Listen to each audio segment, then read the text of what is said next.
Astrology simplified by Chaure में आपका स्वागत है। आज हम जो चर्चा करने जा रहे हैं कि कुंडली में विवाह का वादा यानी मैरिज प्रॉमिस हम मुख्य रूप से कैसे देखते हैं। तो इसको जानने के लिए हमें जो कुंडली है उसमें हमें देखना होगा कि सप्तम भाव का जो स्वामी होता है और जो कारक ग्रह होते हैं उनकी स्थिति को देखा जाता है। विवाह के निर्धारण में जो सप्तम में इसकी बात करें तो सप्तम भाव का जो स्वामी होता है विवाह के निर्धारण में सप्तम भाव का स्वामी का महत्वपूर्ण योगदान होता है। फिर बात करेंगे नववांश कुंडली की। नववांश कुंडली जो D9 कुंडली होती है उसका विवाह का जो है मुख्य दर्पण माना जाता है, जिसके बिना विवाह की सही भविष्यवाणी असंभव रहती है। विवाह से जुड़े जो भी आपके सभी प्रश्नों के जो उत्तर बनते हैं उनको हम देखने की कोशिश करेंगे। पहला प्रश्न देखा गया है कि कुंडली में विवाह का वादा कैसे देखा जाता है।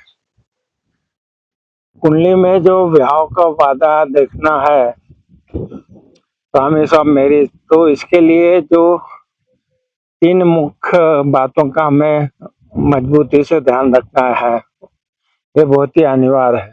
पहला है कि सप्तम भाव, ये विवाह जीवन साथी और वैवाहिक जीवन का मुख्य घर है। फिर बात करेंगे सप्तमेश की।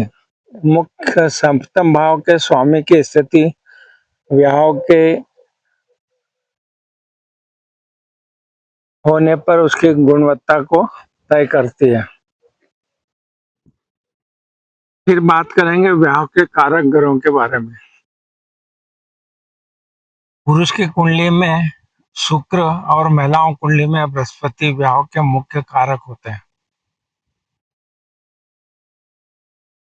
यदि सप्तमेश और कारक ग्रह शुभ ग्रह जैसे कि हम देखते हैं कि बृहस्पति, शुक्र, बुध और चंद्रमा इनके प्रभाव में हो तो कुंडली में विवाह का पक्का वादा होता है।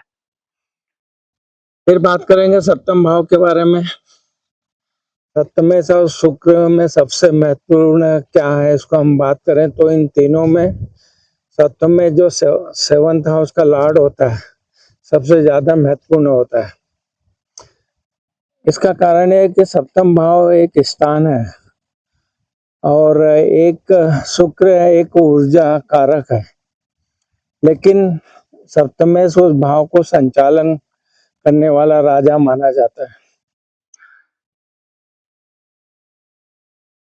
उदाहरण के स्वरूप में हम बात करें कि सप्तम भाव खाली है और शुक्र कमजोर है, लेकिन सप्तमेश कुंडली के केंद्र स्थान जो रहते हैं पहला, चौथा, 7वां, 10वां या त्रिकोण स्थान 5वां, 9वां भाव मजबूत होकर बैठा हो तो विवाह अवश्य होगा और सफल रहेगा।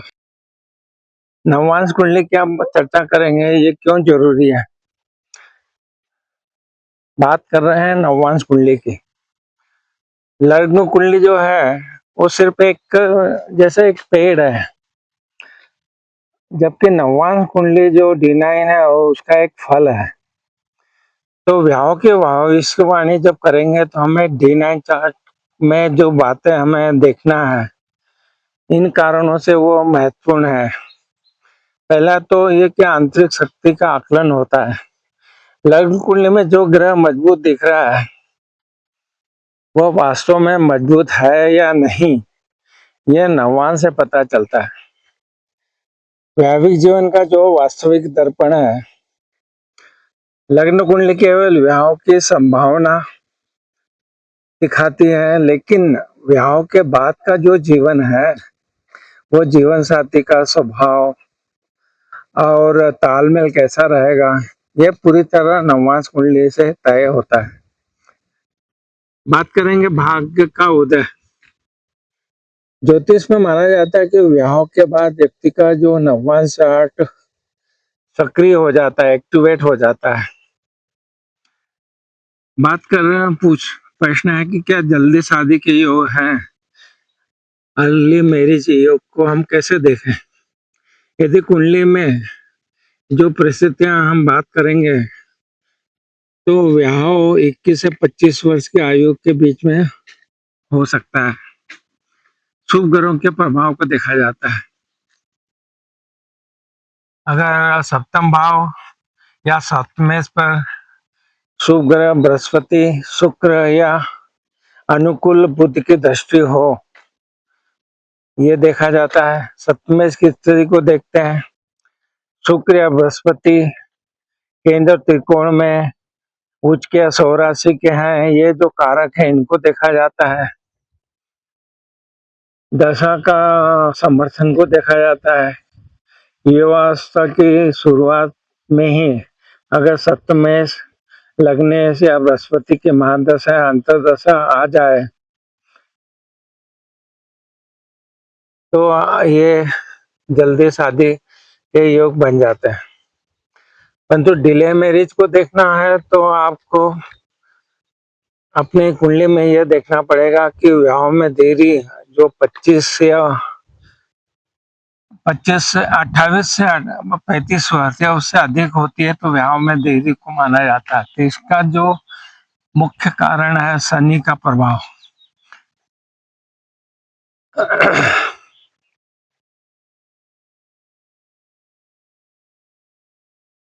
शनि के प्रभाव के बारे में बात करें,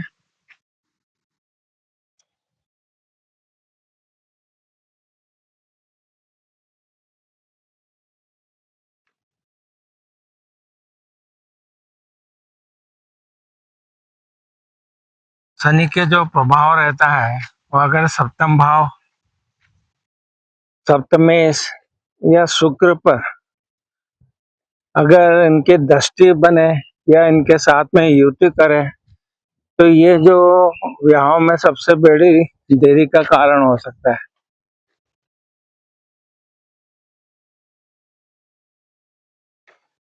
बाद में बात करें कुरु ग्रहों का प्रभाव। अगर सप्तम भाव में राहु, केतु, सूर्य या मंगल अगर स्थित होते हैं, या फिर सप्तमेश का कमजोर होना, सप्तमेश कुंडली के त्रिक भाव में अगर चला जाता है, जैसे छठा, आठवां, 12 में चला जाए, या फिर अष्ट हो जाए, नीच का हो जाए, या शत्रु राशि में बैठा हो, तो ये सप्तमेश को कमजोर कर देता है। दशा की अनुकूलता को देखना होता है। दशा की अनुकूलता न होना, जैसे विवाह योग आयु में जो सप्तम भाव से संबंध रखने वाले ग्रहों की दशा का न आना, ये भी एक कारण होता है। कुंडली में विवाह का योग देखने के लिए मुख्य रूप से हम सप्तम भाव, विवाह और जीवन साथी का, सप्तम भाव का जो स्वामी है वो, और शुक्र प्रेम, आकर्षण और विवाह का नैसर्गिक कारक है, इसका अध्ययन किया जाता है। तो विवाह भविष्यवाणी में जब करते हैं, तो जो योगों को और बातें हमें देखनी होती है वो इस प्रकार से है। सप्तम भाव सप्तम शुक्र में सबसे महत्वपूर्ण क्या है? अगर ये प्रश्न बनता है तो हम इन तीनों का अपना अपना अलग अलग महत्व होता है। सप्तम भाव जो है ये दर्शाता है विवाह का अवसर कब और किन परिस्थितियों में आएगा। सप्तम में जाना, सप्तम भाव का जो स्वामी ग्रह है, यह आपके जीवन साथी के स्वभाव, रूप, रंग और आपके वैवाहिक जीवन की दिशा तय करता है। शुक्र जो है कारक है शादी का, तो शुक्र को विवाह का सबसे प्रमुख कारक माना जाता है। यदि शुक्र कमजोर है, पीड़ित है या अस्त है, तो विवाह में देरी या वैवाहिक सुख में कमी आ सकती है। इन तीनों में से कोई भी एक मजबूत होना पर्याप्त नहीं है। एक सफल विवाह के लिए इन तीनों का बलवान और शुभ स्थिति में होना बहुत जरूरी है। बात करेंगे नवांश कुंडली का महत्व के बारे में। नवांश कुंडली का महत्व को देखना हो तो जब जन्म कुंडली का D1 केवल संभावना दिखाती है, लेकिन 91 D9 आपकी विवाह की वास्तविक क्षमता, भाग्य और वैवाहिक जीवन की गुणवत्ता को प्रकट करता है। तो वैवाहिक जीवन की गुणवत्ता को देखना है तो D9 कुंडली का अध्ययन करना बहुत जरूरी है। जन्म कुंडली में यदि कोई ग्रह कमजोर है पर D9 में उच्च का है तो शादी के बाद भाग्योदय होना तय हो जाता है। यहाँ सफल होगा या नहीं, ये भी प्रश्न बनता है। जीवन साथी का वास्तविक व्यक्तित्व कैसा होगा, बुढ़ापे तक संबंध कैसे रहेंगे, तो इनका सब सत्य का आंसर कहाँ मिलेगा हमको। इसका आकलन करना हो तो नवान कुंडली के बिना आप इन बातों का आप बता नहीं सकते। अर्ली मैरिज के बारे में बात करना है तो हमें देखना होगा कि जब लग्न या सप्तम भाव में शुक्र, बुध या चंद्रमा जैसे तेज चलने वाले ग्रह मजबूत स्थिति में हो, सप्तमेश लग्न या पंचम भाव में स्थित हो और गुरु जो बृहस्पति है इसकी दृष्टि अगर सप्तम भाव पे पड़ रही हो, और जब गोचर में जब बृहस्पति और शनि का प्रभाव सप्तम भाव या लग्न पर एक साथ पड़ता है तब विवाह के प्रबल और सिद्ध योग बनते हैं।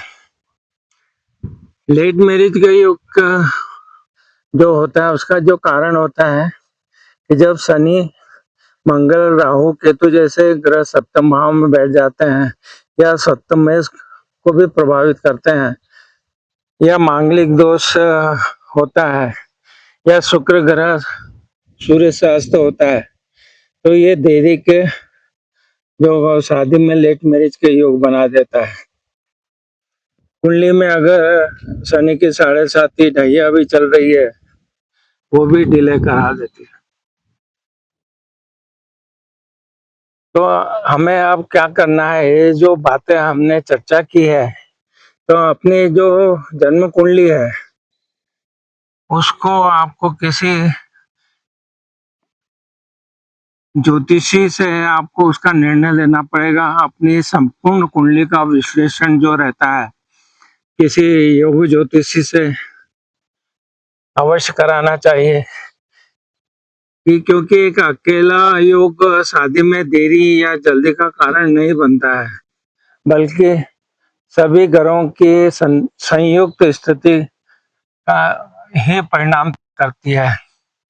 तो आज जो हमने जो चर्चा की है कि शादी का जो प्रॉमिस है उसको कैसा देखते हैं, हमने देखा कि D9 कुंडली का क्या महत्व है, हमने जाना कि कौन से ग्रह देरी का कारण बनते हैं, कौन से ग्रहों के कारण जल्दी मैरिज हो सकती है, इन सब का हमने चर्चा की है।